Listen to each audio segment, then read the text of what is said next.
this is what I love about golf. I mean, I wouldn't have liked it any differently without playing under the gun, because that's really what it's all about. You have to have the chance to choke.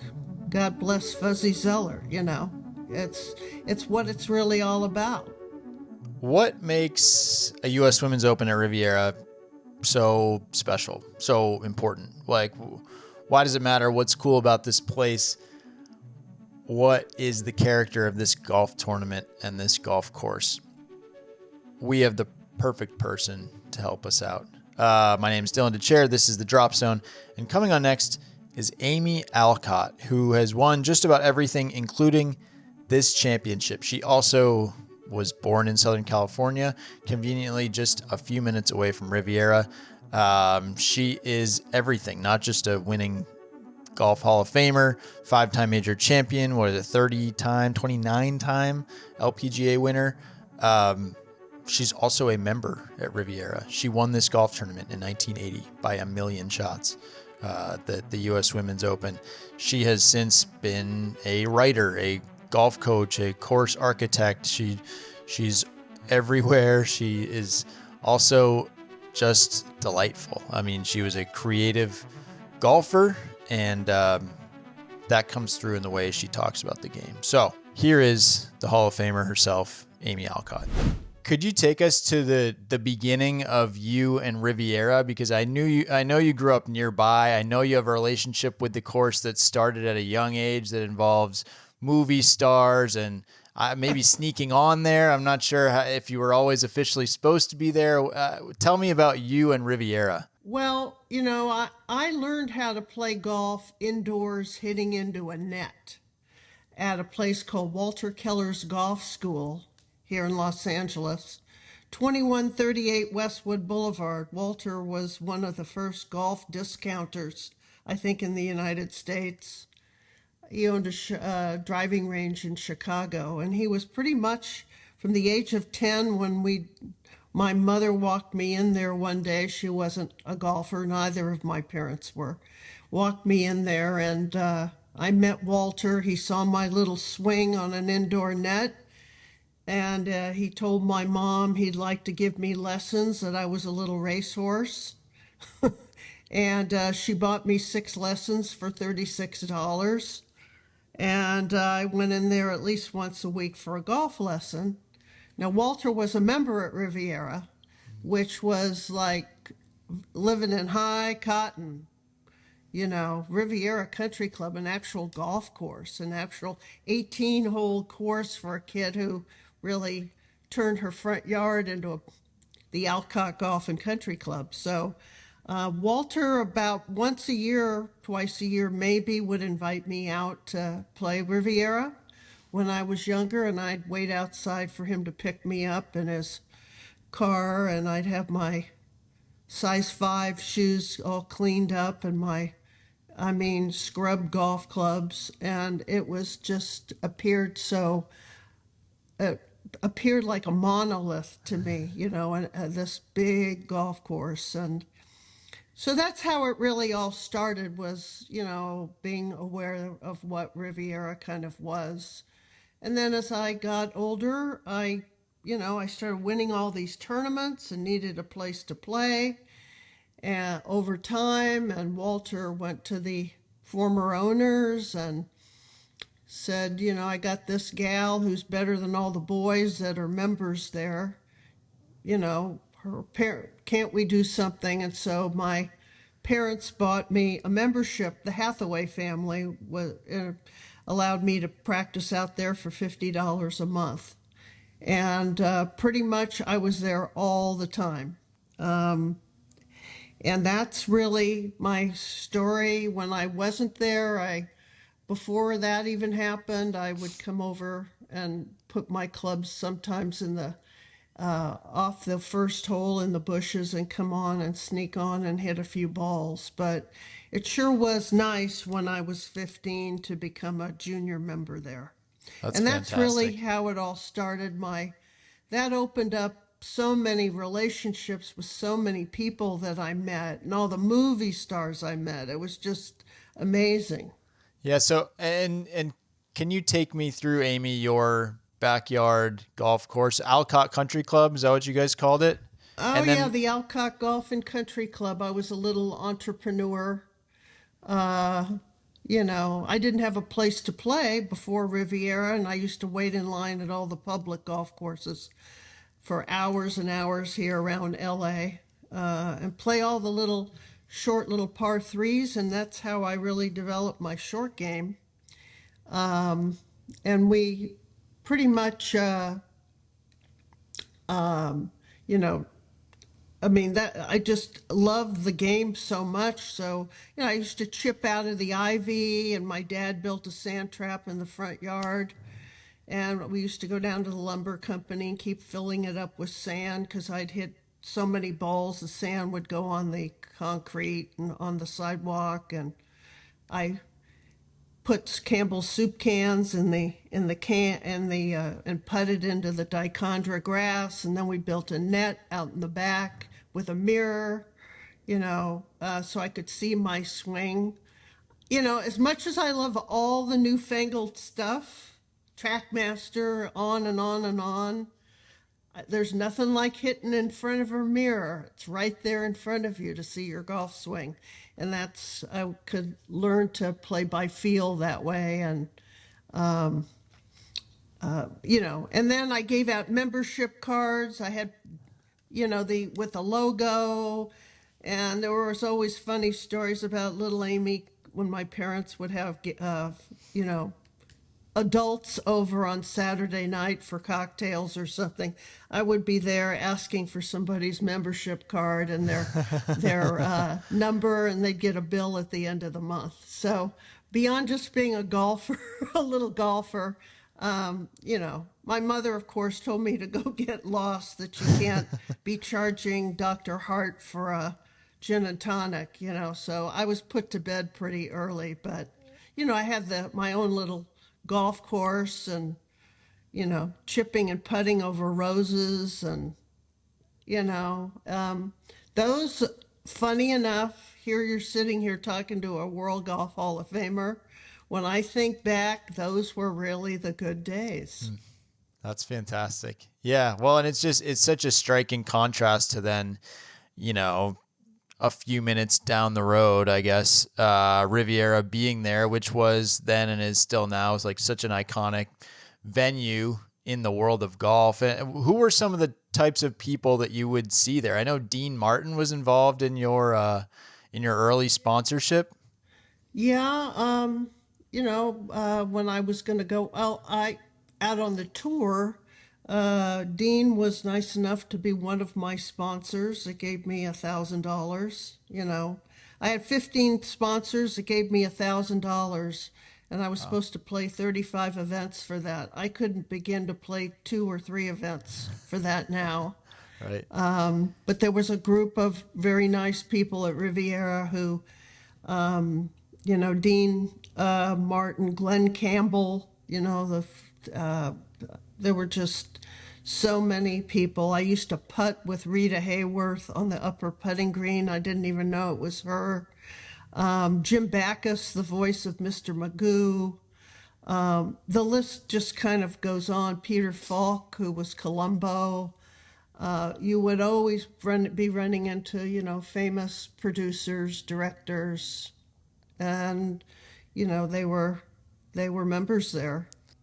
And then, of course, later in life, after I became a pro and very successful, I met and won Dinah Shore's tournament. So, Yeah. living out here in the Los Angeles area, if you really get around, you're going to run into those people. Even if you don't run into them, you'll run into them in the cheese department of a grocery store. That's right. Yeah. Yeah. And as a kid, were you starstruck by these people, or you were like, I'm just trying to figure out how to chip it better. I don't care who this is. Oh no, I was starstruck. You know, it was pretty amazing when when you meet Burt Lancaster or some of these really famous people. It's pretty amazing, along the way. I mean, I grew up on TV watching shows like Jim Thorpe, All American, and lots of famous shows. I mean, these were iconic people out in the movie industry.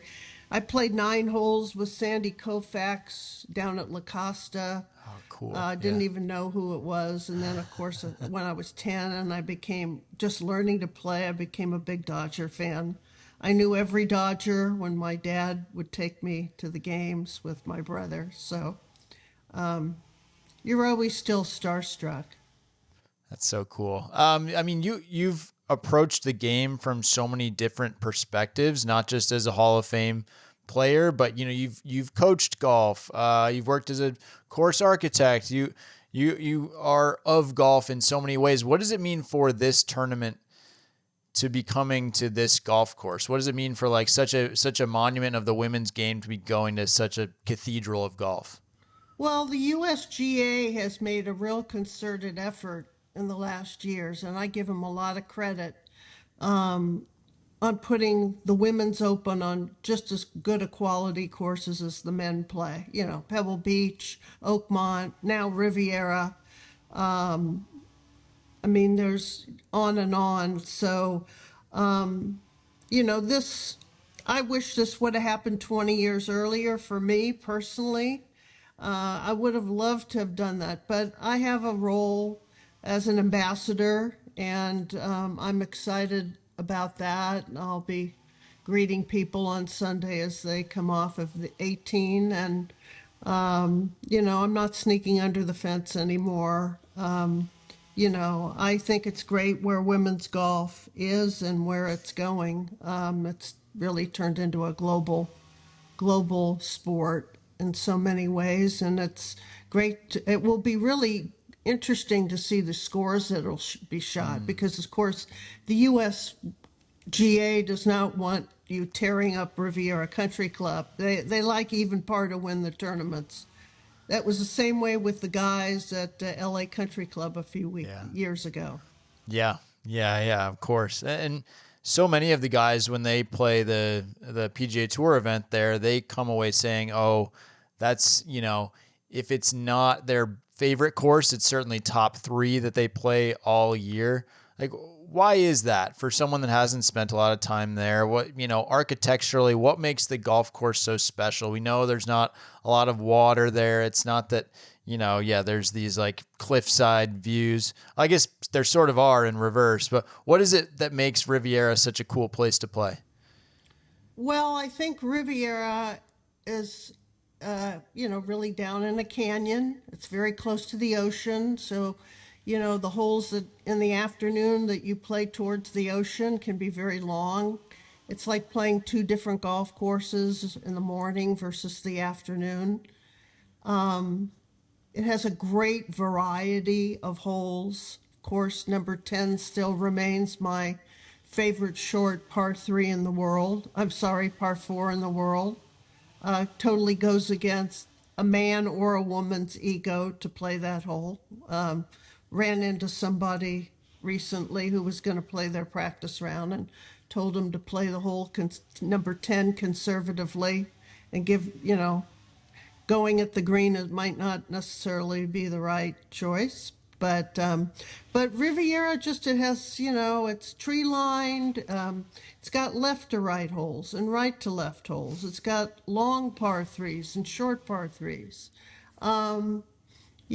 Depending on how the winds are, if they're, coming off the ocean, downwind, you know, it just, the bunkering, and of course the kikuyu grass, which is kind of native to this area, which is like chipping off of a Brillo pad, kind of.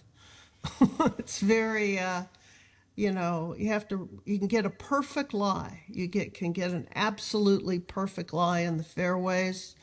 I don't think the rough will be up really, really maybe marginally, but not too much. There's not a whole lot you have to do with Riviera. You don't need a lot of water on it.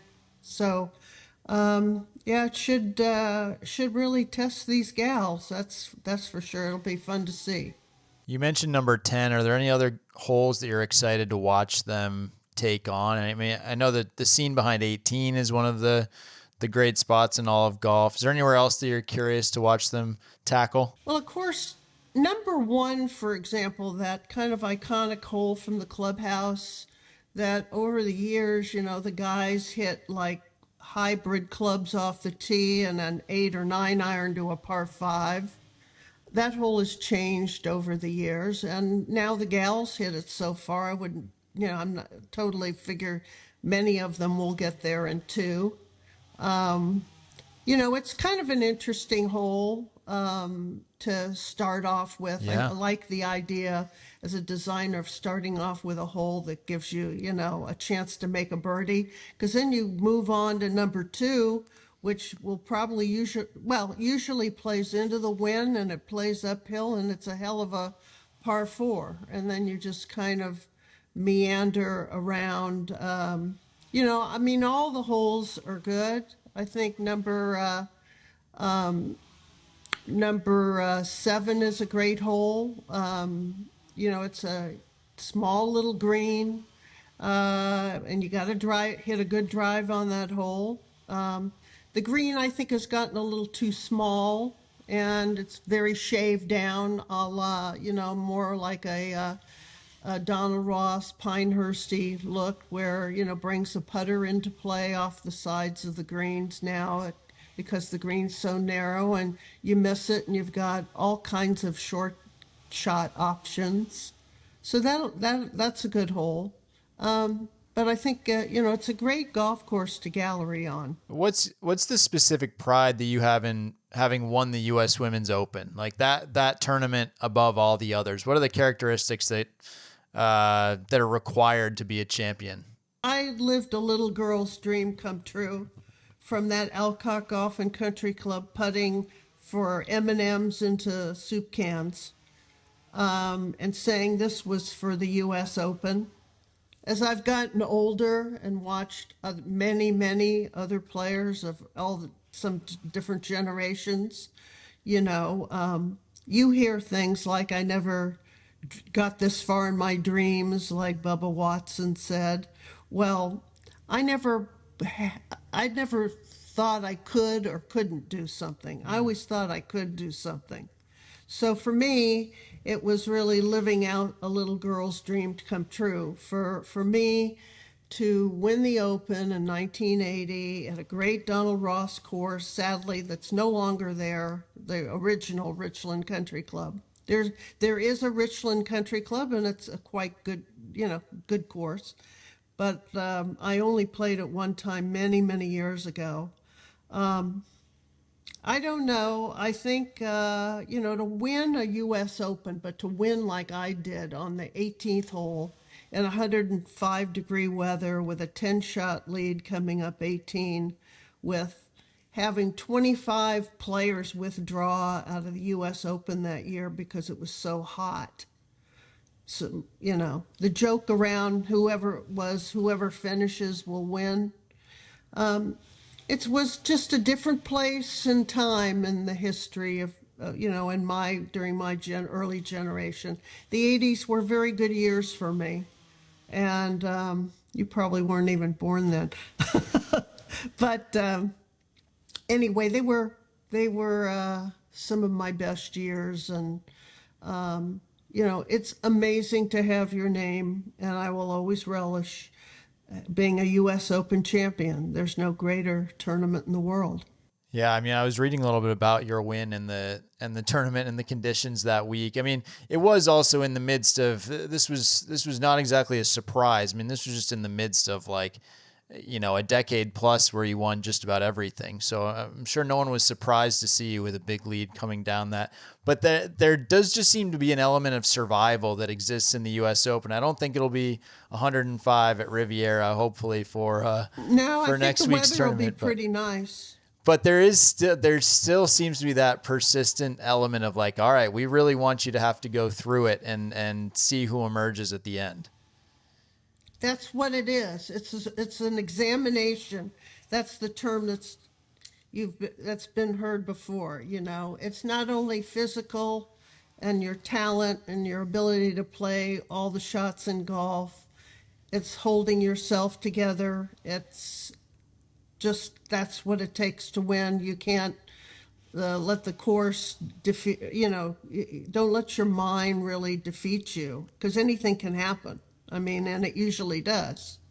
Um, I've thought I won a tournament once before, and somebody eagled the last hole. Wow.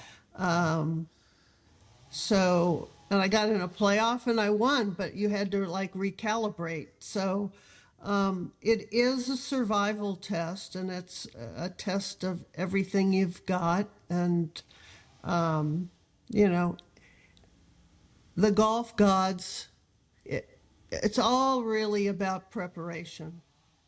You can't, they say, well, what are you doing to prepare for this major? You have to be prepared all the time. I don't know that you really prepare for a major any differently. I believe that there's a golf god, and his name is Bruce.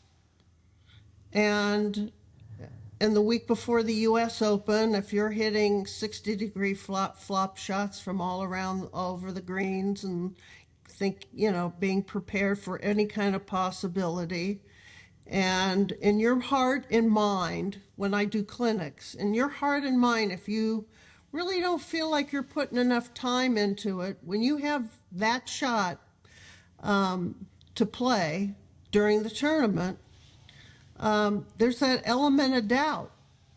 Versus if I use the term ultimately prepared. That's what it takes. If you know in your heart you missed that first green to the right down the hill and you've hit 1,000 of those, you got a much better shot of getting that ball up and down than you do, thinking, maybe I didn't, you can't really have any element of doubt in your own preparation. And so you don't really I never did that any differently for a major. I just made sure that I was ultimately prepared. That's terrific. That's really well said. That's cool. And do you think that maybe not uncertainty or nervousness, because I'm sure that always exists, but is there a certain, like sometimes when players are anxious, do you think that can equate to being underprepared? No, I think that everybody chokes. Everybody chokes. It's just who chokes the least. Nerves are all a part of it. It's very scary to win, to have all your dreams come true. I mean, that's not supposed to happen. Okay. I mean, what else is there so, you have to deal with people. I have people all the time say, call me or want to talk to me about the mental side of the game. And, you have to be nice to yourself. You have to be prepared, and you can't be beating yourself up, and realize that everybody's going to, get uptight, and everybody's going to get tight, or your legs aren't going to work, your putting stroke's going to get shorter, or whatever. It's just about how you manage yourself. And again, like what I said earlier about growing up on my front lawn, when I talk about stuff like this is what I love about golf.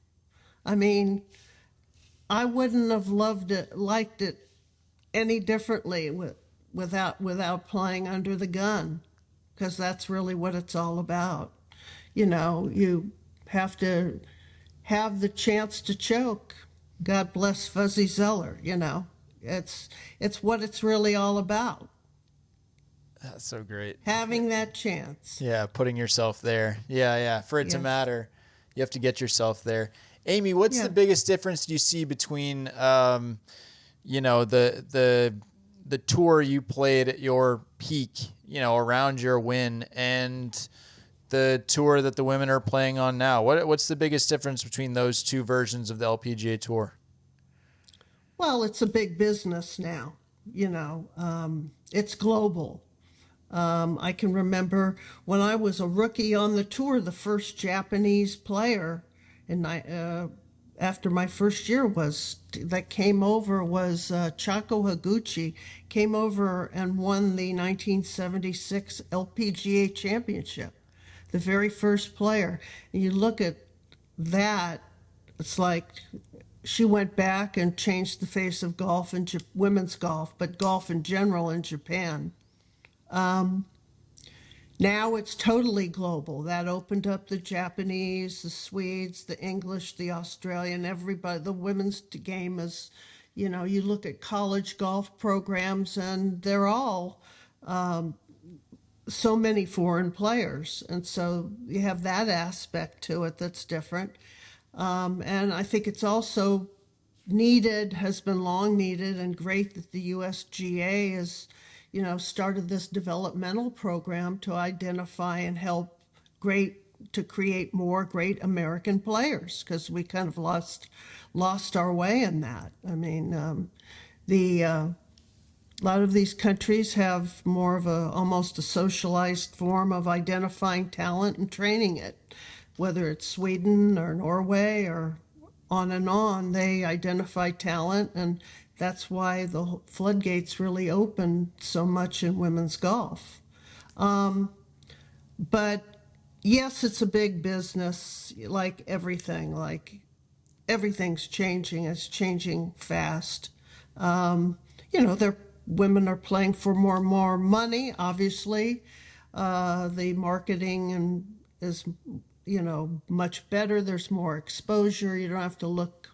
My mother used to have to look in the back page of the LA Time, and they'd maybe list 3 or 4 names of who played well in the Orange Blossom Classic, under a microscope. Oh, Amy won $5,000 in her first tournament win. I mean, that would be like last place now. So, anyway, I've done very well for myself now, but I always make a joke about how things have changed. I think you're not asking it, but the thing that's the most rewarding is all the people I met along the way. I think, and the players I've had the chance to walk fairways and greens with, the men and women, the great champions in golf. That's really what means the most. The people I've met, whether it's the president of the United States or, a shoe cobbler, I've met some just amazing people and made some great friends. And I really, for a young gal who never went to college and turned pro right out of high school, I've had an education that has just been pretty phenomenal. So that's why I tell all the young people that I talk to along, that ask me, don't turn down any opportunities that come your way. It's not always about a check or money or guarantee here or guarantee there. You can't really replace these kind of relationships that you meet and meet people along the way. That's fantastic. Well, and I think so much of it must be rooted in the enthusiasm that had you being an entrepreneurial golf course operator in your backyard. I don't know that you had to make so much of this happen yourself. I think there's something really cool and aspirational about that. Well, thank you. Thank you. I think, yes, very much so. I think that it's just come from my love of the game, In a way, I had great parents who were not golfers. No one pushed me. I was very lucky, My mom would let me out of a car at a junior golf tournament and she'd say, I don't care what you shoot today, no matter what it is, I love you. And so all the drive and desire to play golf and to kind of take this journey, my golf journey in life, that this whole thing, it's just been kind of a snowball, and it's come pretty much from the heart. And I feel very fortunate. What would make for a successful U.S. Women's Open at Riviera, or is it a success just by being there, or at the end of the week, if you're looking back after we crown a champion, what will make you say, all right, that really worked. That was a big win. Um, well, it's always good to have a couple of three or four players coming down the stretch vying to win. Um, it's such a kind of iconic course. Kind of like the scene where Riviera, if the scene from Pat and Mike with Babe Zaharias and Katharine Hepburn, where it's a really emotional kind of Hollywood. It should have a Hollywood ending, you know. That would be great. That would, you know, somebody not winning by 10. Yeah, yeah. But that's okay too. But it would be great to have, a really tight finish coming down the stretch, having them come up 18, the hill at 18 to that great amphitheater, and have to make a putt. I think that everybody's going to be a winner. That's awesome. And the last thing before I let you go, Amy, is there a special spot on course that maybe doesn't, wouldn't necessarily be everyone's, oh, wow, that's my favorite corner of Riviera, but you especially like? I love I love the trees down by the, what is the short par three, number Oh, 6 with the 16? sand trap in the middle. Yeah, that corner down by, and then is 16 what butts up against it down there? Yeah, that's another great par three with the tree that kind of the parrots fly around in the trees down there. Yeah. I think one of my favorite places would be the 12th tee. Okay. The 12th tee kind of sits back and there's goes along that hole goes along a row of very big houses, Yes. Epic and houses. it's very quiet back there late in the afternoon, and you got the eucalyptus on the right and the contour mowing of the fairway and the green, usually the wind at your face from the ocean. It's a really nice place. I used to sometimes play there late in the afternoon, and Mel Brooks lived in one of the houses right above there when he was married to Anne Bancroft. And they had, I was told, a movie theater inside. And every once in a while you could see the lights flicker from the movie theater. And you figured they're in there watching a movie, you know,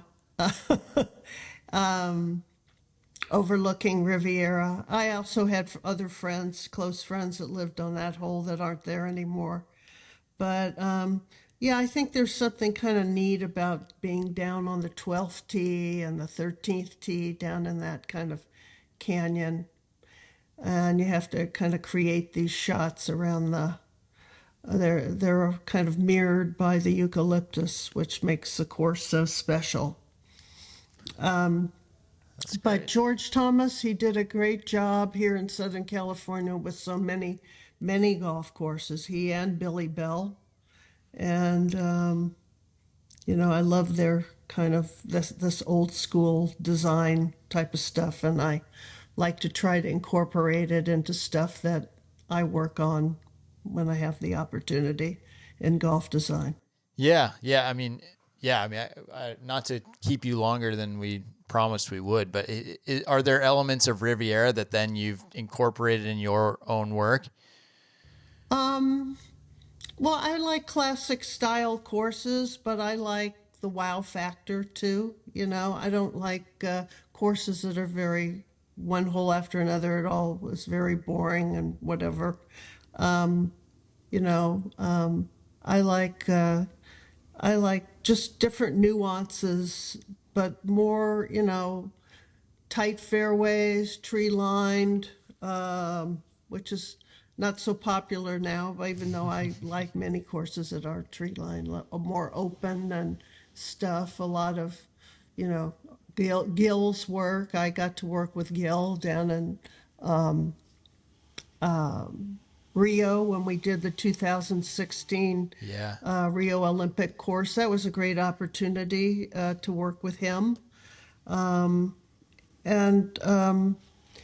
but I like kind of like taking different things from different courses. I like the idea of church pew bunkers. I don't think they should just be at a course like Oakmont, but you don't want them on every hole. And Right.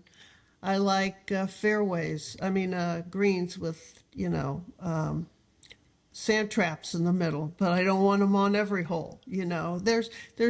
And I think there's all kinds of more modern things that are done with natural landscapes now that make you walk off a course and say, God, I want to play that again. Yeah. They don't have to be also the longest golf courses. I think there was a period in time where everything, I'll use the term tigerized, everything got longer, everything started playing, 70 to 300 yards.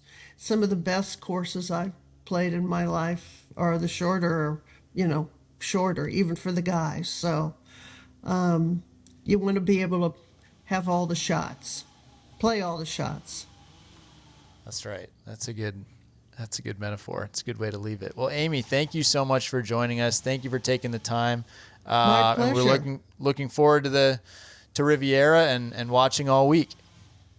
Thank you. This has been a treat. We'll do it again.